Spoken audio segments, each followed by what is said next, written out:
Assalamualaikum warahmatullahi wabarakatuh. Selamat siang Bapak Ibu. Salam sejahtera. Siang ini saya akan menyampaikan materi yaitu bagaimana membuat anak itu menjadi pintar dan besoknya bisa kaya. Semuanya berawal dari citra diri Bapak Ibu. Yaitu citra diri itu adalah cara kita memandang diri kita. Jadi cara si anak tadi memandang dirinya seperti apa. Kalau si anak tadi memandang dirinya itu pintar, anak akan menjadi pintar. Kalau anak itu memandang dirinya bodoh, anak akan menjadi bodoh. Jika kita memandang diri kita orang kaya, kita akan menjadi kaya. Jika kita memandang diri kita orang miskin, kita akan menjadi miskin. Ya. Orang yang memandang dirinya miskin itu biasanya ya sering sambat, sering ini mahal, itu mahal, dan sebagainya. Nah, terbentuknya citra diri itu seperti ini Bapak Ibu. Pada saat usia 0 sampai 7 tahun, ya, itu semua masuk yang dari panca indera itu diserap dan menjadi dasar pola pikir atau citra diri kita. Ya. Kemudian umur 7 tahun itu mulai ada filter. Ya. Yang menjadi filter adalah bahan-bahan yang masuk sebelumnya. Artinya segala sesuatu yang cocok dengan filter itu dimasukkan, yang tidak cocok akan dibuang. Ya. Nah, usia 13 tahun filternya sudah jadi dan sempurna pada usia 18 tahun. Sehingga sejak usia 18 tahun sebetulnya nasib anak itu sudah terbentuk berdasarkan citra dirinya. Ya.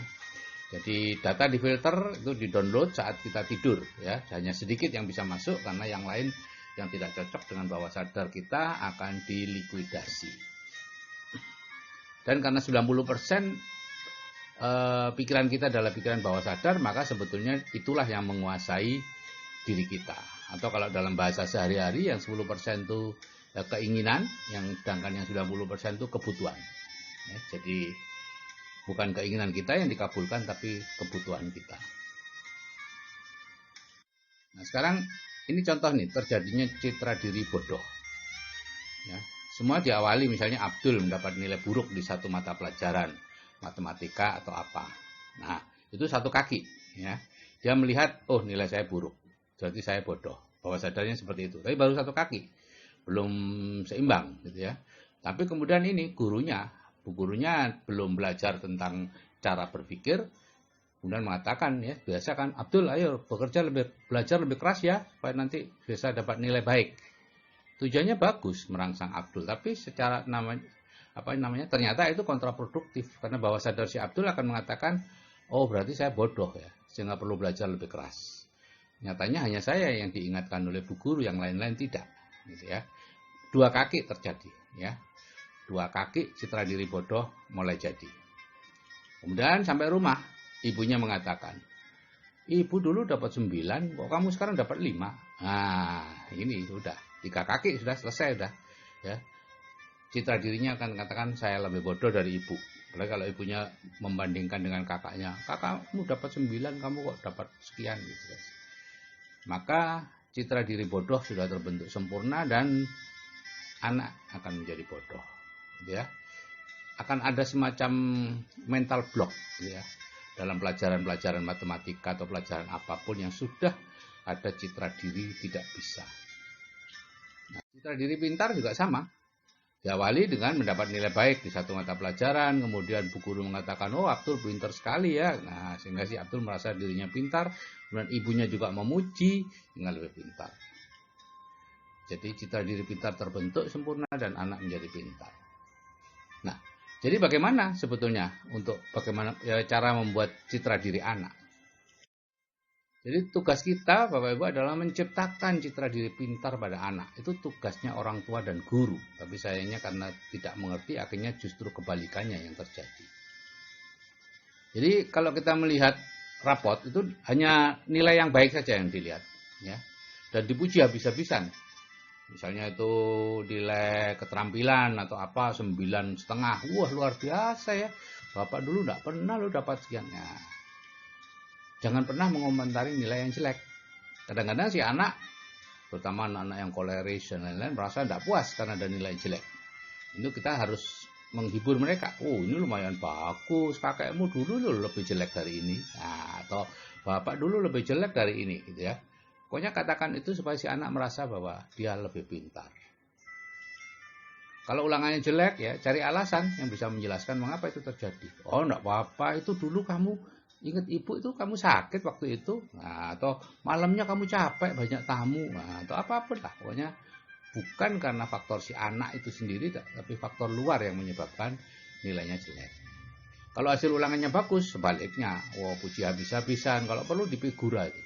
Ya, cantolkan di tempat belajarnya dia supaya jadi kebanggaan. Jika tidak pernah mendapat nilai baik di sekolah misalnya, ya buat ulangan sendiri di rumah. Anak, ayah, ibu, kakak yang mau diajak kerjasama, kemudian bagaimana caranya dibuat supaya nilai yang terbaik ada pada si anak itu. Dengan begitu dia akan merasa terus sebagai orang yang pintar dan lama-lama akan jadi pintar. Bapak Ibu, banyak orang tua yang mengambil jalan pintas supaya anaknya pintar dileskan. Itu kontraproduktif Bapak Ibu. Karena begitu Bapak Ibu mengatakan si anak perlu les, berarti Bapak Ibu sedang mengatakan si anak itu bodoh. Ya, jadi jangan memberi les privat ke anak ya, kecuali materi di luar pelajaran. Misalnya les balet, les bahasa Inggris atau les main piano atau apa gitu ya. Karena kalau kita memberi les si anak di mata pelajaran yang biasa ya, kita seperti menganggap si anak itu bodoh. Nah kalau anak yang minta dileskan, itu jangan langsung dituruti ya. Kita yakinkan dulu bahwa dia itu pintar sebetulnya. Nah, kalau dia ngotot, kemudian menyalahkan kita tidak mau membiayai dan lain-lain, barulah dia kita leskan. Jadi ngeleskan anak jangan berasal dari orang tua, tersirat ataupun tersurat. Nah ini tahapan dalam hidup Bapak Ibu, yaitu pendidikan, pekerjaan, dan hasil. Ya. Setelah kita sekolah, kemudian kita bekerja, dan dari situ harusnya mendapat hasil. Penghasilan ya mungkin 100 juta, tabungan 2 miliar, rumah 2 hektar, mobil 3, umroh tiap tahun, bangun masjid, anak asuh, dan lain-lain. Itu hasil. Yang jadi masalah adalah ada garis di situ ya, yang tidak bisa kita tembus. Karena apa? Karena kita sejak kecil tidak pernah dibiasakan melihat hasil. Ya, kita hanya berhenti di pekerjaan. Gitu ya. Ini akibatnya apa? Ya ini, pekerja dan pendidikan itu bolak-balik di situ aja.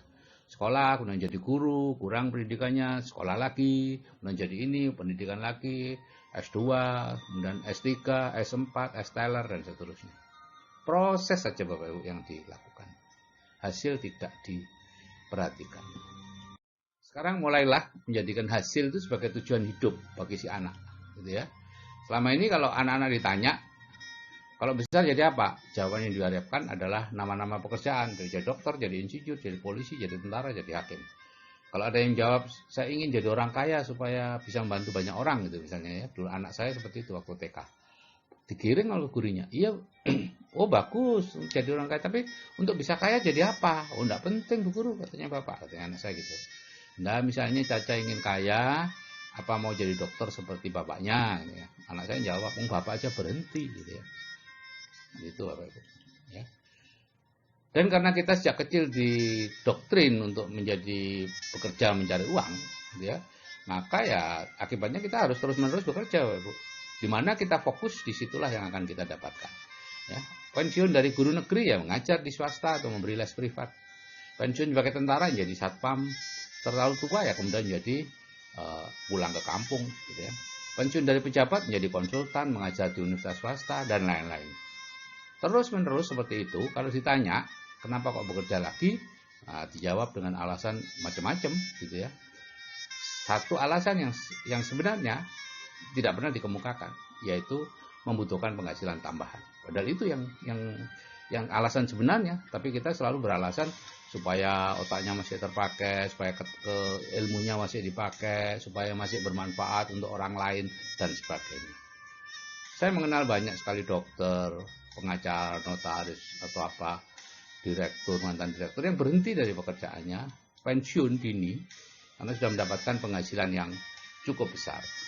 Jadi Bapak Ibu, kalau Bapak Ibu sudah mendapatkan penghasilan yang cukup besar, maka Bapak Ibu tidak punya alasan lagi untuk tetap bekerja. Nah, kita perlu merubah ini sejak anak-anak untuk tidak menjadikan bekerja mencari uang sebagai tujuan hidup, melainkan kemakmuran atau kekayaan sebagai tujuan. Untuk itu yang pertama diawali adalah menghilangkan dulu orang tuanya fobia kaya, ya, dengan mendengarkan audio terapi bawah sadar itu, fobia kaya ini akan hilang. Banyak orang yang fobia kaya itu takut jadi kaya, menyebut kaya aja takut, ya, tidak berani karena dianggapnya itu keserakahan atau apa gitu ya. Nah, sejak kecil anak-anak itu dikudang untuk besok menjadi orang kaya yang banyak membantu orang. Oh, sapimu berapa ya le besok ya? Rumahmu besar ya le. Itu terus saja dikudang. Kalau melihat di TV ada barang-barang mewah, katakan bahwa dia besok punya itu. Ibu mau kamu ajak kemana dan seterusnya. Kalau anak ingin menjadi salah satu pekerjaan, misalnya, aku pengen jadi dokter, oh ya belokkan aja untuk menjadi kaya. Terserah bagaimana caranya. Ya. Nah, untuk anak-anak yang cukup besar, umur 13-18 tahun, katakan ketika dia mengantuk, sudah menjelang tidur itu, sambil mengelus-elus kepalanya atau apa gitu, ibu percaya, nah kamu besok menjadi orang kaya yang banyak membantu orang. Udah, itu aja yang kita katakan. Jangan ditambahi dengan insya Allah yang sering kali kita pakai sebagai PHP, ya. Sudah tahu kita nggak datang, kita katakan insya Allah datang atau apapun. Atau saya doakan, ya, karena dia melihat bahwa ibunya mengatakan, oh ya saya doakan, tapi ibunya tidak pernah melihat, dia tidak pernah melihat ibunya kemudian berdoa, masuk kamar berdoa mendoakan yang tadi diucapkan. Jadi itu oleh bawah sadar itu dianggap sebagai PHP. Bawah sadar kita itu jujur banget, nggak ada basa-basi. Oke Bapak Ibu, kalau kita bisa memasukkan program bawah sadar yang baik untuk masa depan anak, di bidang keuangan, di bidang yang lain, maka masa depan anak akan terjamin. Saya akhiri sekian. Wassalamualaikum warahmatullahi wabarakatuh. Selamat siang dan salam sejahtera.